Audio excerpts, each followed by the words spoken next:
again, sir. Appreciate it. Got my COVID card.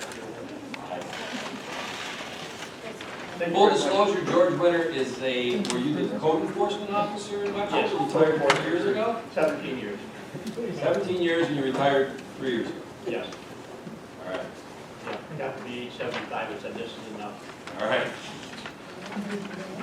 So, it was a great step. Love the opportunity and appreciated pretty much every day of it. Although some days were very interesting. Okay. Can you hear me all right? I think so. I'd like to start off tonight with a little history about the Hojack Station and trail history. This is brief. This was surveyed in 1872 and it was bonded by the town of Webster. Shares were sold at $100 each, creating the Lake Ontario Shoreline Railroad Company.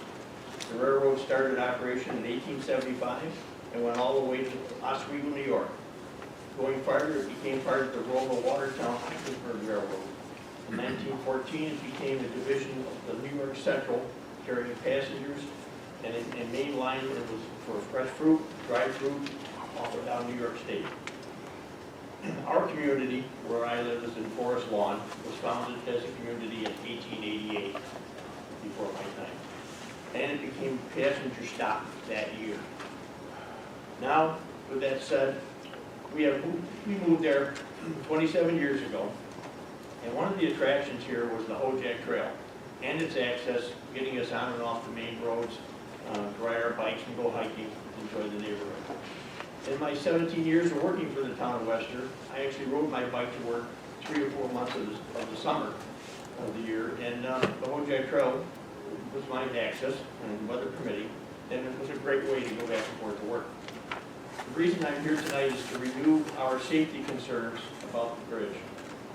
From day one, we have asked that the railroad bridge be replaced with a pedestrian walk bridge.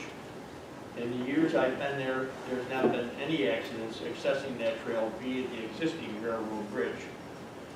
There exists a very deep railroad easement on the north side of the road that a Y-shaped split from a pedestrian bridge could be created down each slope, which would be a 5-foot wide path to match up with the existing path that's being created. These paths could go in east and west. The existing east side path that's there now, and by the way, it's been there from walking up to the railroad station many, many years ago. So it would be pretty simple to coordinate it and make it flow each direction. When I finally received the drawings from Monroe County DOT, PDF files, in January of this year, the final approved plans, I found that the grade in the blind path down to the highway is just not very acceptable. At an 11% grade, and it was just too steep. I asked and got a meeting with our town supervisor on February 10th, and with Matt Chatfield in attendance, we had a very good meeting. They both agreed that the approved plans were designed at too steep a grade. Note that the handicap access is the maximum is 8% grade. They subsequently had meetings with the Monroe County DOT and revised the plan. I have not yet seen the results. I also had asked that Matt Chatfield and Ron Nesbitt's suggestion a couple years back, suggested that we get a grant writing proposal for a pedestrian bridge. But Matt said that there was not much chance of getting a grant for a pedestrian bridge. And he suggested that I find a well-to-do resident to donate a safer access trail. I haven't tried that approach. Matt also sent me the waterfront multimodal access improvement study, which they requested funds from Monroe County for getting a better trail access down to the Sandbar Park. And quite an interesting piece of literature. It also had another disappointing thing about the road diet project on Bay Road. For some reason or other, that got turned down by a few residents, and Monroe County paid attention to them. George, I want you to know you're at 4 minutes, right? Okay. I will leave that part out. At any rate, Matt also sent me the part about the Sandbar Park, which is quite detailed, but it essentially says that we really do need the bridge to be there.